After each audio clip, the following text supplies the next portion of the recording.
back to the morning show here. We have our special guest in with us, Kathy Akers, to talk to us about real estate and all the things you can do for your house. Welcome back. Good morning, Clint. Good morning.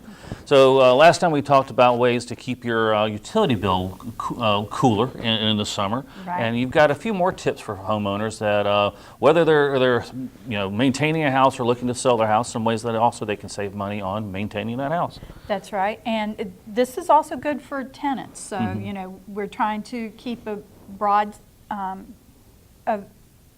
information that's useful to everyone.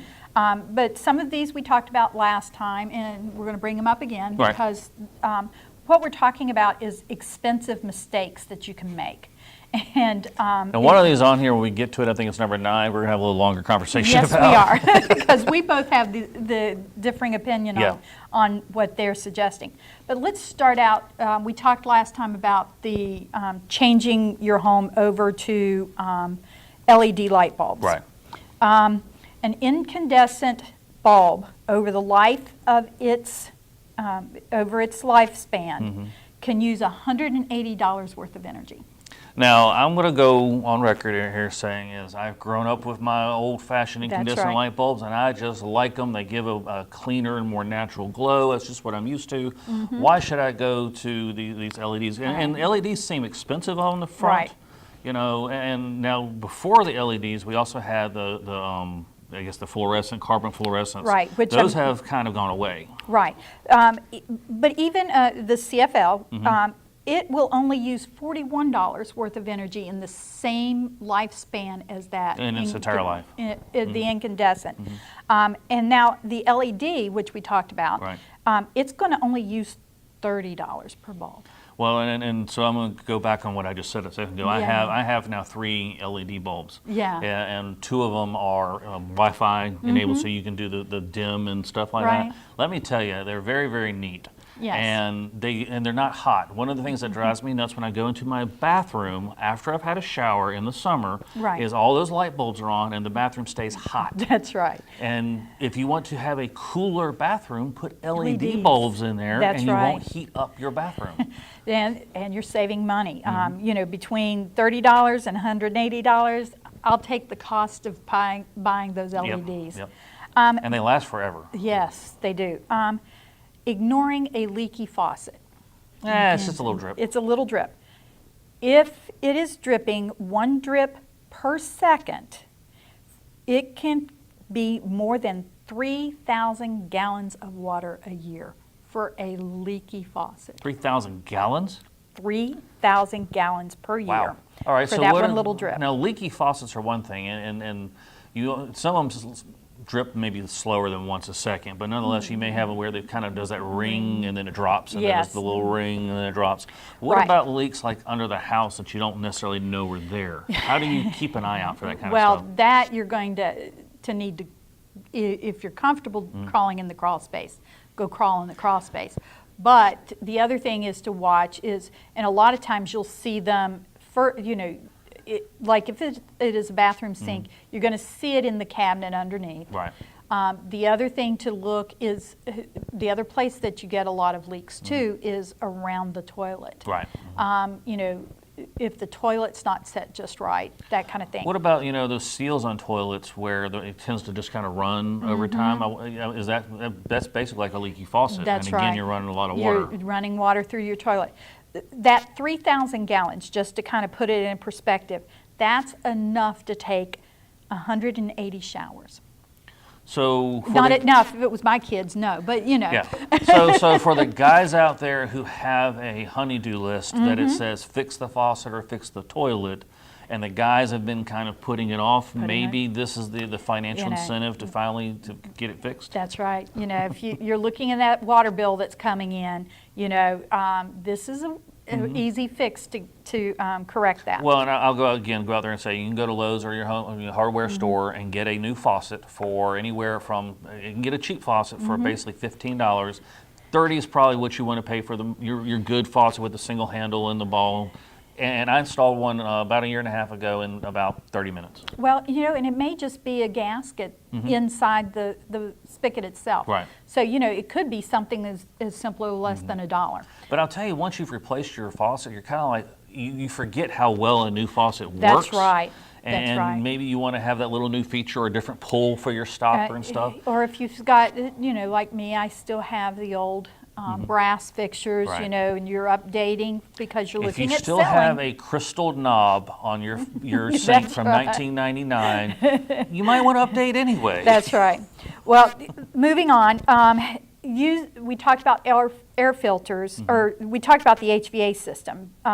Air filters are one of those components that help with the efficiency of Right. your HVAC. Using the wrong size, not changing them often enough, Right. or even using The wrong kind. the wrong kind of filter.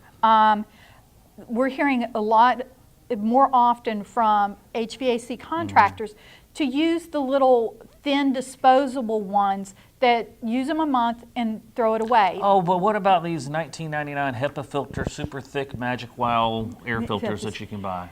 They're not allowing enough air to flow through the system, and that's going to cause you problems in the long run. So, cheap, you get them a dime a dozen, Right. and, Get change the them right more- size. Get the right size is very size. important. If you get one that's too small, some people will just try to put tape or something in there and try That's to hold right. it in, and no. No, and that kind of thing. So, make sure you're buying the right size and, be economical.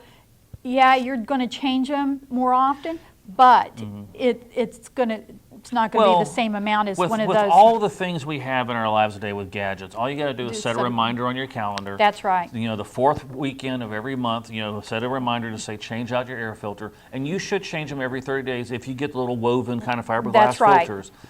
If you don't, and we've all been there. The other thing you may want to also remember, the actual grate itself. Yeah. Vacuum the grate at That's least right. once a quarter. You may not have to vacuum it every month, No, but vacuum it once a quarter. yes, that you'd be surprised at if you've got pets, the hair, or even just the regular dust that builds Well, up. and if you smoke or have any other things in the air around there, keeping your grates clean is just as important as cleaning the filters. Right. Let's talk about, we talked about thermostats last time. And, we talked about how that helps with your heating cost Right. with a customizable thermostat. Again, having that thermostat so that it learns what you want, or you Okay. have it set for what you want. So what happened to the old axiom of just set it at a temperature and leave it there? They're finding that by reducing your output during the peak hours, it helps the overall energy costs.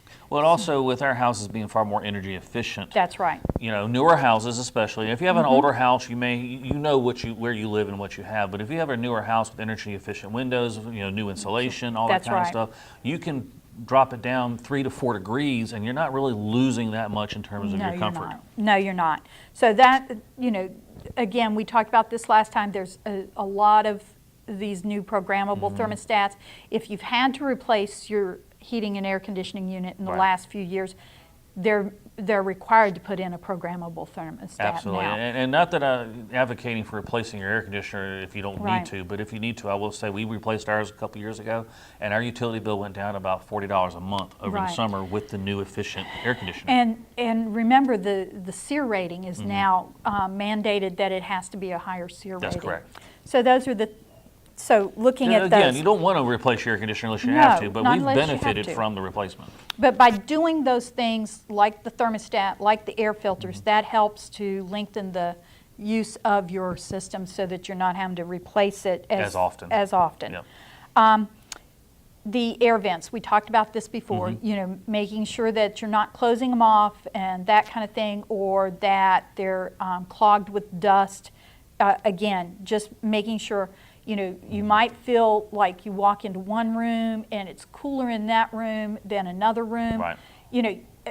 Just call a contractor to come out and check to make sure that they're working. I'll tell you, the coolest thing I ever saw was when they brought the heat gun and they did the heat measurements for each room. That's right. And we blocked some off in our bathrooms. We were like, hey, we're not in the bathrooms. Well, the bathroom was outside of the hallway where the thermostat was, and it was making our thermostat run longer because the balance in air was not reaching it properly. Well, the other thing too is if you're not feeling anything coming out of that vent, You may have a blockage. You may have a blockage, or that vent for some reason, if you've had somebody working under the house, they've knocked that ductwork out of Oh, yeah. line. So by having it checked, you know, you're going to help with the efficiency and keeping the conditioning of your home in the right.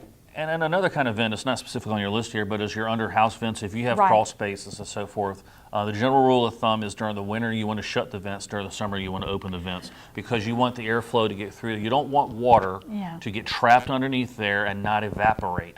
And if it doesn't evaporate, you get mildew and all other kinds of Right. problems down there. Well, and we are hearing too, let's just go ahead and leave them open year round.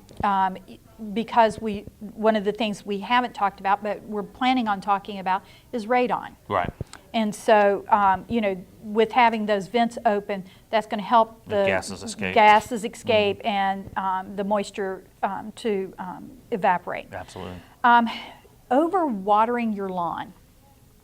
I know. Okay. Yeah, I know. All you hear is we don't have enough water in our Right, lawns, but right.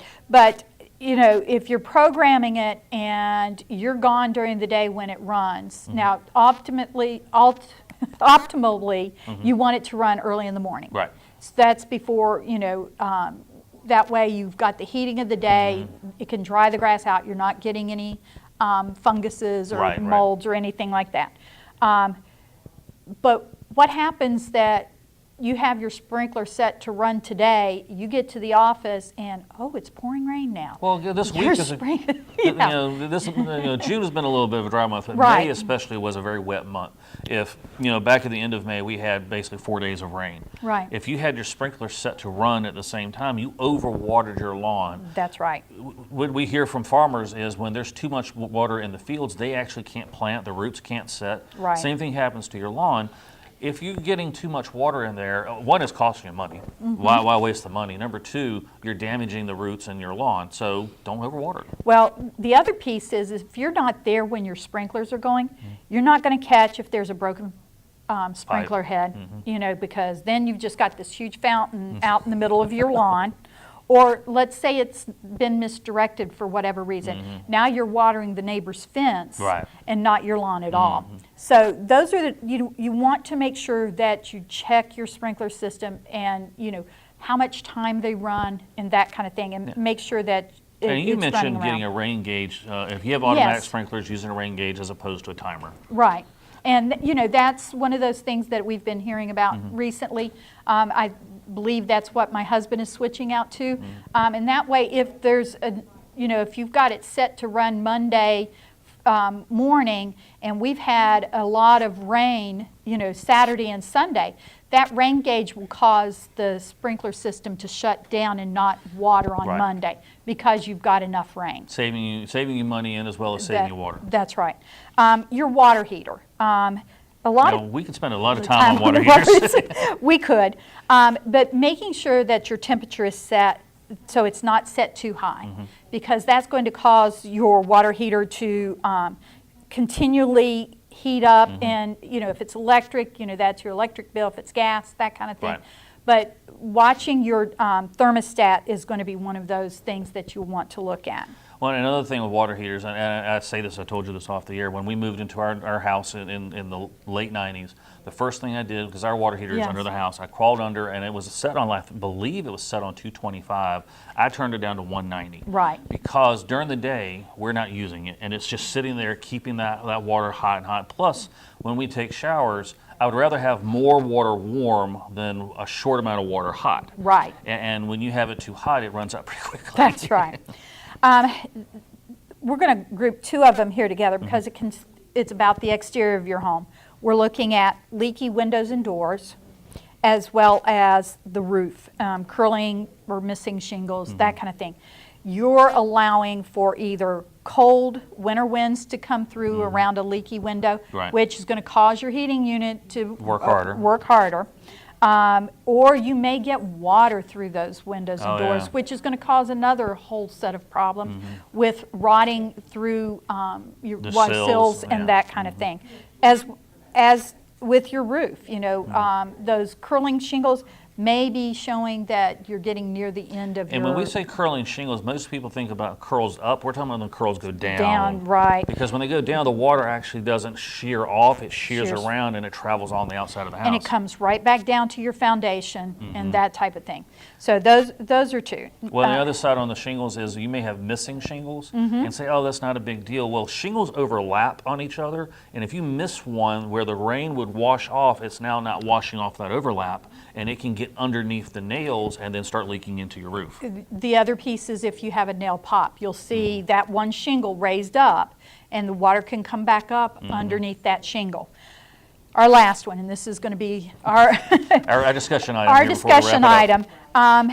It recommends not paying a handyman to take care of those little items around the house. If you're not sure how to do them, to look at the the do-it-yourself videos and that kind of thing. And they say you can save money on having a handyman. The cost of the if you're going to handyman. paint your kid's room purple, maybe that's something you can Yes. do and you can save some money. But if you're going to do actual plumbing repairs and you don't know how to do it, Right.